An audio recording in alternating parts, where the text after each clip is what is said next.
Hello all sentient beings and welcome to Transmissions Alt Mode, where we talk about all news, comics, and media related to the...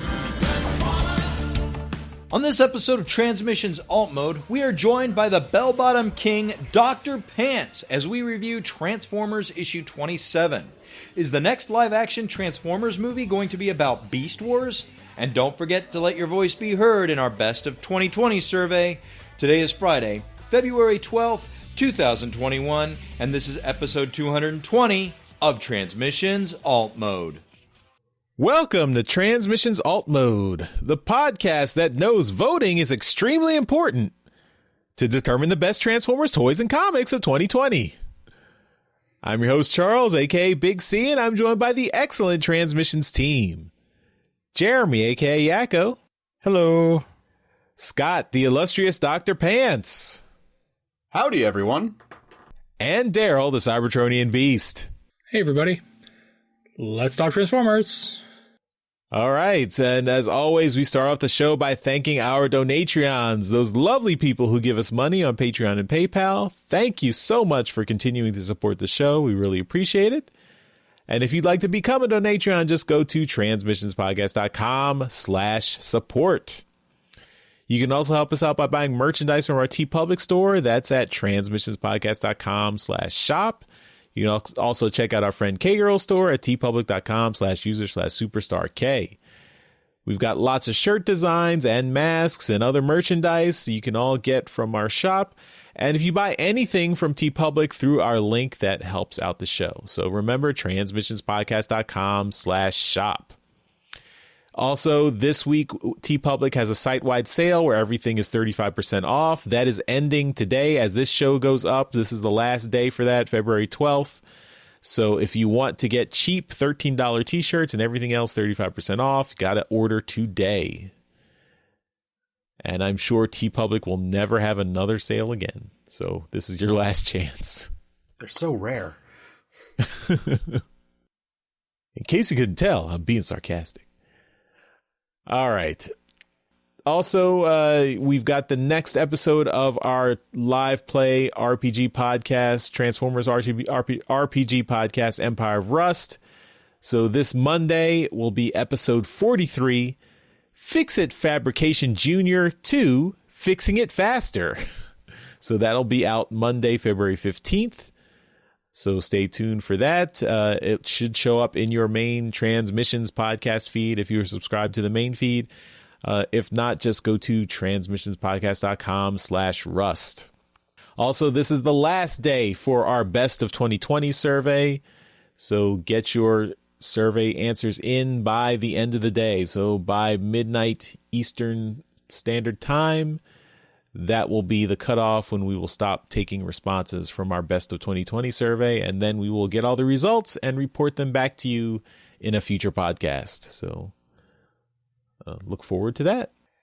And tomorrow we've got a really big event happening. Daryl, I'm going to let you tell everyone about this big event. It's coming very soon. Yeah, it's it's the day before Valentine's Day. So you have one final day to go out there to your nearest gas station and get some chocolates and maybe some flowers if you go to a fancy gas station. And nothing says love like gas station flowers. At least, it shows you care. Yeah. But no, we are doing something really big and fun on Saturday, February 13th. We are joining forces with Reddit, the subreddit Transformers, and we are going to do a Reddit AMA with them. We are simulcasting through the powers of audio and video, a AMA with the one and only David K. And it will be awesome. We are very much looking forward to it. Jeremy and I have been working our asses off, kind of getting this all set up. And February 13th is going to be really, really fun. It is all going to start at 2 p.m. Eastern Standard Time. That is 11 a.m. Pacific Time. And what was the other ones? 8 p.m. UK time, GMT time. Right. And then 6 a.m. in Australia.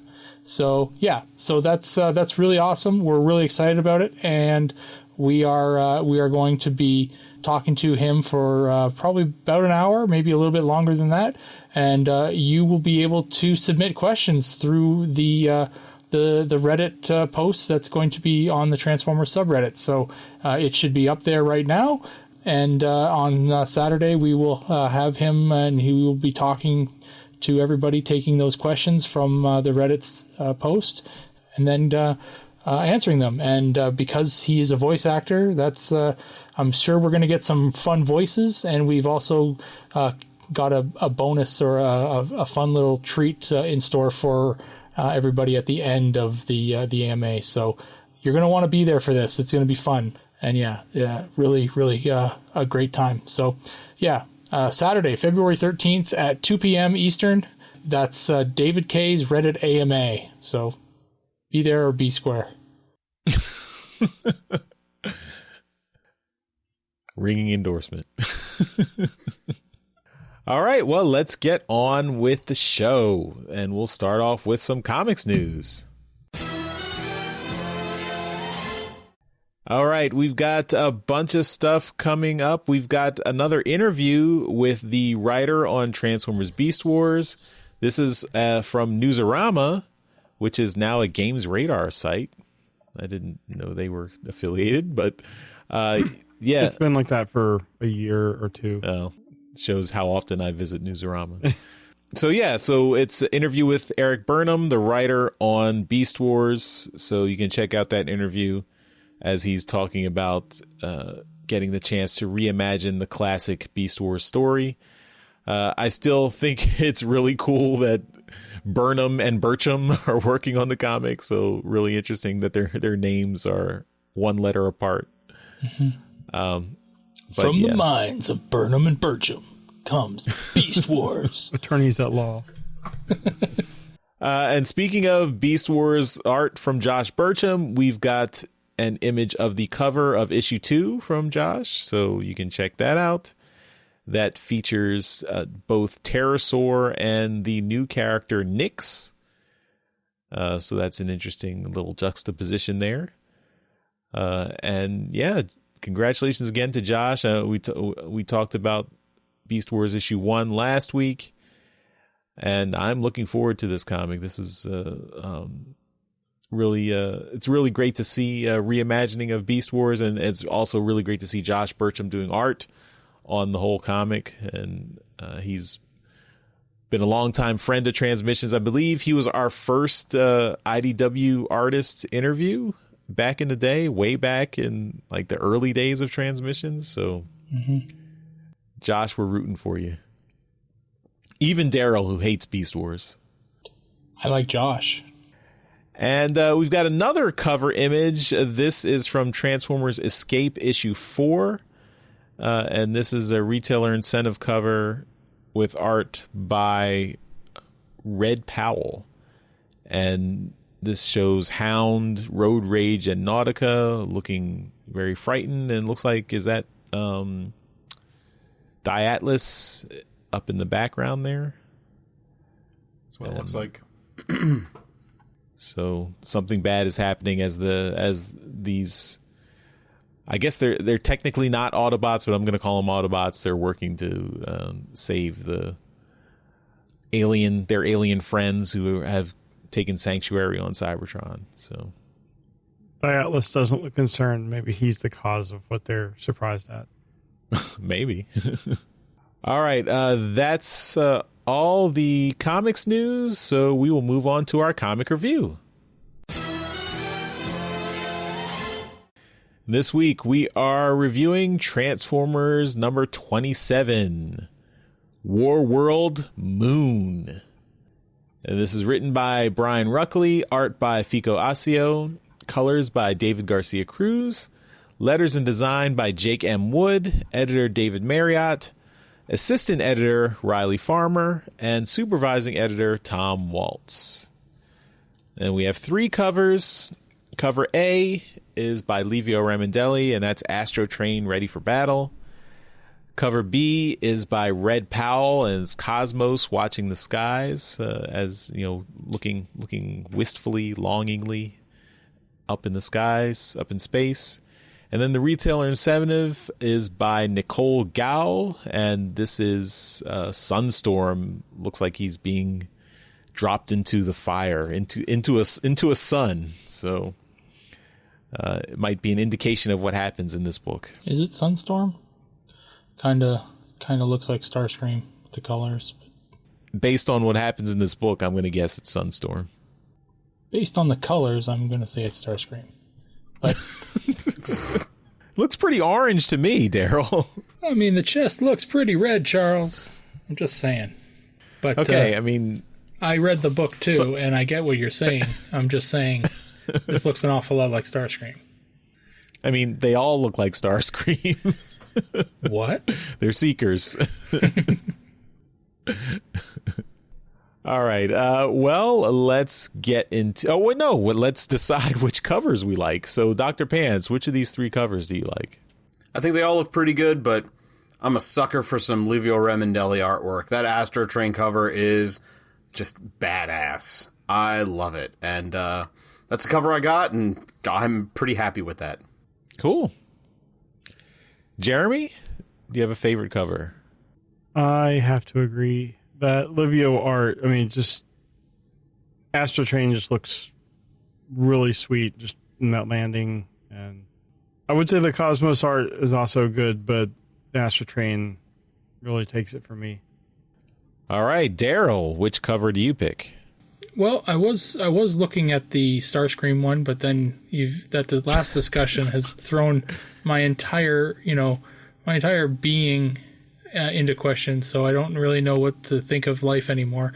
The Cosmos one is okay, kind of boring, but the Astro Train one I think is just it's really great. Really great work from Livio on this one, and I like it a lot. So I'm going to pick that one. All right, and I will make it a clean sweep and also pick the Livio Remendelli Astro Train cover. That is very, very well done, really cool pose, very iconic, and yeah, we like Livio's art. So yeah, awesome. All right, before we go on with the story, I just want to mention that Fico Asio, he's done some work in Transformers before, particularly on the crossover series like Revolution.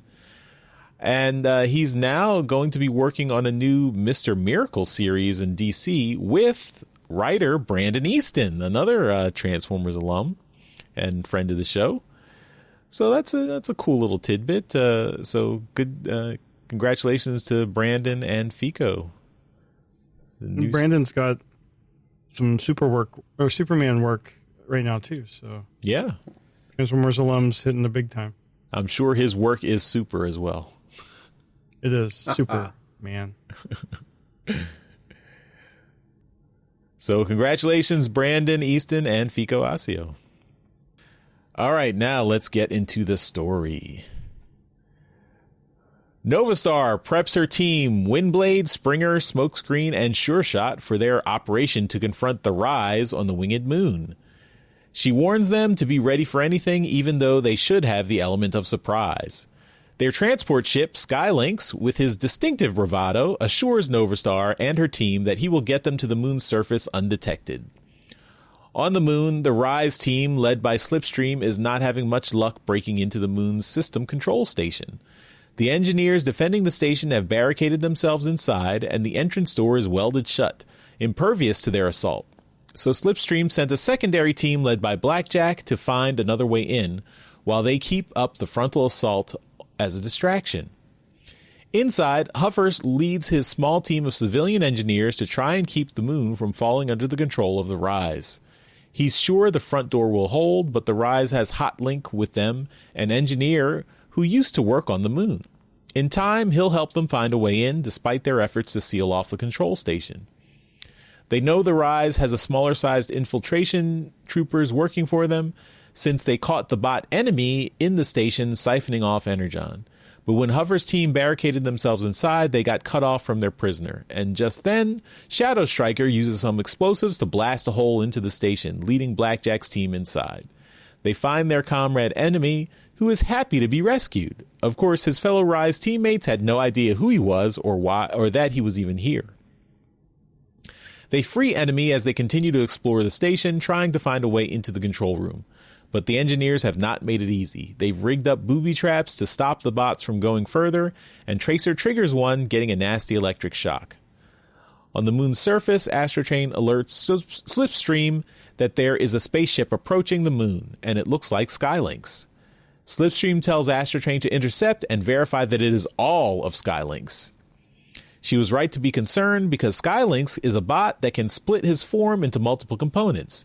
He sent the Lynx component carrying Novastar and her troops down to the moon's surface, while he kept his higher mental functions in the Sky Eagle component in orbit to draw Astrotrain's attention. Novastar's team disembarks to prepare to confront the Rise in battle. As Slipstream's team confronts Novastar's security forces, she recalls Shadow Striker to increase her firepower on the surface. She then orders Blackjack, Tracer, and Sunstorm to keep searching for a way in. Things get heated up on the moon's surface as both the Rise and the Cybertron security forces trade blows and blasts. Neither side gains a clear advantage. Inside the base, Blackjack's team finally catches up to the engineers, finding Gears and Lancer in the open. With no options left, the two bots flee through a hole in the floor and then into the inner control room, which Huffer seals behind them. Unfortunately, that inner door is not as strong as the front door, and the Rise will break through in very little time. Huffer and his team are out of options. If only they had known a security team was fighting to rescue them at this very moment. But since they don't know that, Lancer suggests a final desperate plan to keep the Winged Moon and its vast energon reserves out of the hands of the Rise. She suggests releasing the core of the artificial gravity system. Since the core is basically a miniature black hole, releasing it will cause a massive chain reaction shooting out into space. Huffer is skeptical, and even more skeptical when he hears this was a plan Lancer previously discussed with Wheeljack, who considered it too risky even for him. But they're out of time. This is their last resort, even if it's dangerous and potentially deadly, and the Rise is likely not going to let these bots walk away even if they surrendered. So it's kill or be killed. No one else has any other suggestions or ideas, so Lancer goes forward with her plan. Just as Blackjack, Tracer, and Sunstorm reach the hatch to the inner control room, Lancer releases the gravitational core. The force of the blast knocks the Rise bots through the base and back out onto the moon's surface. While Blackjack and Tracer are thrown clear, Sunstorm absorbs the full force of the blast, knocking him into orbit. He screams for help as he flies further and further out into space. Slipstream realizes this battle is lost and the prize of the moon's energon is gone. She calls Astrotrain for immediate evac and orders everyone on her team to the extraction point. Later, inside Astrotrain, the Rise lick their wounds and lament the terrible day they've had. They recovered all their troops, except for Enemy, who was lost in the chaos of the escape from the moon. In space, they find Sunstorm floating helplessly, still alive but in severe pain. He's absorbed a lot of radiation, burns anyone who touches him, and it's not clear if he'll survive. As they fly back to Cybertron, Slipstream declares that even though they lost the battle, the Rise, which has now become the Decepticons united under Megatron, will win the war. On the Winged Moon, Skylynx reconnects his two components to evacuate the security team and the engineers. The moon is now a lost cause, along with all its energon. But Cosmos is going to stay behind, keeping watch until Cybertron decides what to do to repair the moon. He asks Lancer to take an encrypted message back to Cybertron and deliver it to his friend Blastoff, inviting him to join him. And that is the end of the story, but the larger story will be continued. So I'm going to start with Daryl. What did you think of the story? Just to give my initial thoughts, I like the art. I thought Fico Asio did a really good job on the art here. It's he's had a progression in developing Transformers art, and I think this issue really showed his a lot of improvement from his previous work. And I like the story. I thought it was a really nice, self-contained, action-packed story, and had we had a resolution at the end of the comic. So I'm always a fan of one and done stories that still fit into the larger whole. But Daryl, I wonder if there was enough action in this book for you.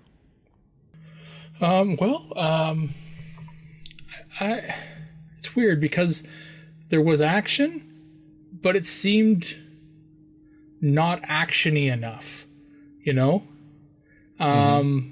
It seemed like boring action. I don't know if that's a thing, but I'm gonna say it is. Like Skylinks went off to fight Astro Train in space, and we got one panel of it, you know? Like, there was a fight in space, and we barely saw it. There was a little bit of fight in between the two groups on the moon surface, and that's okay, that's fine, but there was an awful lot of just kind of, we're in this little compartment, we're in this little room, we got to stay here, we're going to get out at some point, let's throw some crazy, you know, small worm or small black hole at them, and then we'll get out of there, which, you know, we only saw the effect of it on the outside of the moon, and we didn't see it, how it affected them in their room. Like, we saw them talking about how it was dangerous and how it might kill some of them, but then once they deployed it, we saw it affecting the rise agents on the outside of the door and on the, you know, the surface and whatnot. But the rest of them, you just see them on Skylinks at the end, and they're just, you know, they're leaving, right? It's like, okay, well, it worked, cool. So, like, what happened on their side of the door, you know, when they deployed this thing? Was it dangerous? Did any of them get hurt? Like, obviously, you know, it doesn't appear so, but it seemed like the action or the parts that were shown to us weren't where all the action was happening. There was action, it was fine, but they didn't show us the action I wanted to see. Like, you know, that's my take on it. On the art side, I agree with you. Fico's art has come a long way, an awful long way to improve on the Transformers drawing side, and I'm really impressed. I thought it was fantastic of the art that he was doing here. It was good. I was left intrigued as to what Sunstorm was saying or trying to say at the end of the issue, and I'm sure that's going to be paid off at some point. 10 issues from now or so, it's probably when we'll hear about it. As far as the issue goes, there was action, but not the action I was hoping to see in this issue. And still an awful lot of talking. Way too much talking. Okay. Dr. Pants, what did you think? I enjoyed this issue a lot. It was a lot of fun. A lot of characters showing up. A lot of characters who I'd love to see. One of my things with the current continuity is I'm glad they're pulling in, like, the Target Master, so it was nice to see Sure Shot in here. Flame War is one of my favorite characters running through this continuity, and she has one of the best lines ever with that powder over eyes them, and then she's told it's not even a word, and she's like, of course it is. If I said it, how is it not a word? And I love that about her, and it's fun to see her. Springer showing up and having a sword fight with Shadow Striker, that was really cool. I love Springer. I'm happy to see Shadow Striker showing up in here. And I thought the action was pretty cool. I agree with Daryl a little bit that, like, they talk about how dangerous it is inside and we don't see anything, but reading through it, they also mention that most of it is, like, we'll lose gravity, we'll lose structural integrity, probably, blah, blah, blah. So I don't know if it actually will hurt them or if it just destroyed the inside.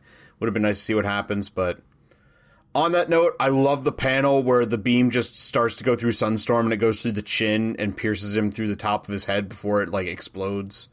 That's really cool, along with the ever-growing closer shot of him as he's in this blast, just saying, help me, save me.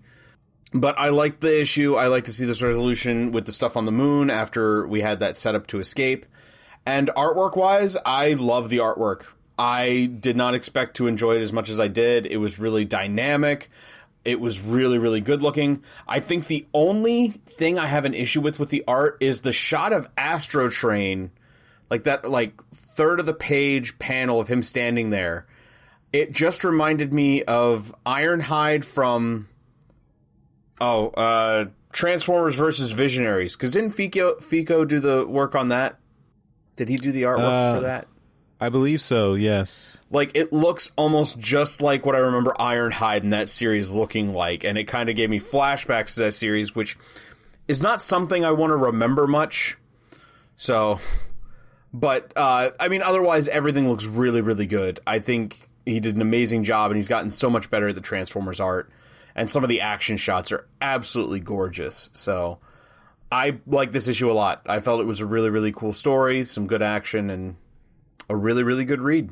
I can't wait to see what they do with Sunstorm. All right. And last but not least, we move on to Jeremy. I really enjoyed this as well. It was a hectic story, so I think that kind of goes into why there wasn't a lot of time spent on any one little bit of action, but I felt like that kind of added to kind of the tension and the craziness of everything going on. I agree. Fico's art was really good in this issue. I really enjoyed it. Like there were a couple places where it was hard to kind of tell some characters apart, particularly like towards the end. There was like, I think Windblade was picking up someone and there was another plane-based character next to her, and she was pulling another character up, and it just, maybe it wasn't even Windblade. It was hard for me to tell in that scene who was what. And that was not very frequent, though. I mean, for the most part, the art I really enjoyed. It kind of reminded me of some of the classic, like maybe even like Marvel UK type of style. Maybe that was the coloring on it, but whereas I usually don't like his covers that he does, this was really enjoyable. I'm really kind of getting into where the storyline overall is going, and I thought this was a good installment, kind of following up on the Winged Moon stuff. One thing that I thought was neat was with the Springer. They had Springer using his swords kind of as shields because they're so wide, blocking some shots, and that's something I hadn't really seen before, and thought it was neat. So, yeah, this was a very enjoyable book to me, and yeah, I also want to see what they're going to do with Sunstorm. All right, so that will do it for this review of Transformers number 27. So we will move on to Transformers media news. All right, and we only got one thing to talk about in media news this week, and it's not even a for sure thing. It's just a piece of random information that popped up, and it's a rumor that seems to be running through all the social media networks, and people seem to be grabbing onto it pretty tightly. There's a rumor that the live-action Beast Wars movie, or is it live-action? I guess it's kind of a CG animation, maybe, has got a working title, and that it is Transformers Beast Alliance. That's it. That's the news. There's not a whole heck of a lot to go on, other than the fact that they believe that the movie is going to take place in the Bumblebee timeline, and it will be set in the 90s. It will have a flavor of a heist film that will span from Brooklyn to South America. So a little bit of Carmen Sandiego action, maybe. That's a joke that tells you how old I am. But yeah, so not a whole heck of a lot to go on here, and in fact, this all might be wrong. So who knows? It's what we got in media news right now. Not a whole heck of a lot happening. Everything seems to be pointing to this one website, and I find it hard to believe at this point. Yeah. Yeah. All right, we will finish up the show with Transforming Pop Culture. This pop culture this week is kind of tangentially Transformers related. It was announced tonight as we were recording it that Megatron is going into the Pro Football Hall of Fame. And this is Kelvin Johnson Jr., who goes by Megatron and popularized the phrase beast mode because it never came from anywhere else other than him. But they did do some special figure for him a few years ago, I believe. But anyway, it's going to get the word Megatron trending, or it probably did over the last week. So thought it was funny to mention. All right. And that is it for this episode of Transmissions Alt Mode. As always, we end the show by giving a shout out to our Masterpiece Donatreons. So thank you again to John4X11Good and Dinobot Maximize. Thank you for your continued support of the show. We really appreciate it. And Dr. Pants, before we get out of here, tell everyone where they can find your stuff online. Well, you can find all of my stuff that I do with Nerdstradamus, which is my YouTube channel. You can find it, of course, on YouTube, or you can find us everywhere else on nerdstradamus.com. We have a Facebook page, a Twitter, an Instagram. We're Nerdstradamus everywhere except for Twitter, where we're Nerdstradamus DL. But again, you can just go to nerdstradamus.com. You can find all our latest videos up there. We do a lot of video game stuff. We've been doing a lot of gameplay lately. But something I do want to mention is coming up in March is March Mechness, where at Nerdstradamus we celebrate things that have to do with robots, because I love robots. I love robots! There it is. And one of the things we've been doing the past few years is doing a song, because my partner in crime at Nerdstradamus, Lambo, he is a musician, and we would like to do a cover of a Transformers theme this year, but I'm indecisive, and he's not as familiar with Transformers as I am, so we thought we'd ask the fans. So if you go to nerdstradamus.com, on the front page you'll find a link to a survey asking you which Transformers theme you would like to see us cover. We're hoping to do something a little bit more obscure, but we're going to listen to the fans on what you want to do. I think I put every theme up there, but there is an option at the end to add one if I forgot something. It's all the regular Transformers cartoon themes, including the Japanese ones. So let us know what you think, and we'll see what we can come up with for March. But yeah, that's it. So thanks a lot, guys, for having me. Appreciate it. All right. And thanks, as always, Dr. Pants, for joining us. And that'll do it for this episode of Transmissions Alt Mode. Thanks, everyone, for listening, and we will see you next time. Bye-bye. See ya. Bye. Later. Hey everyone, thanks for listening to this episode of Transmissions. But just because this episode is over doesn't mean the Transformers fun has to stop. Join us and other Transformers fans on our Discord chat server by visiting transmissionspodcast.com/discord. If you would like to learn more about how you could support the Transmissions Podcast, just visit transmissionspodcast.com/support. Thank you all for listening, and we'll see you again next week.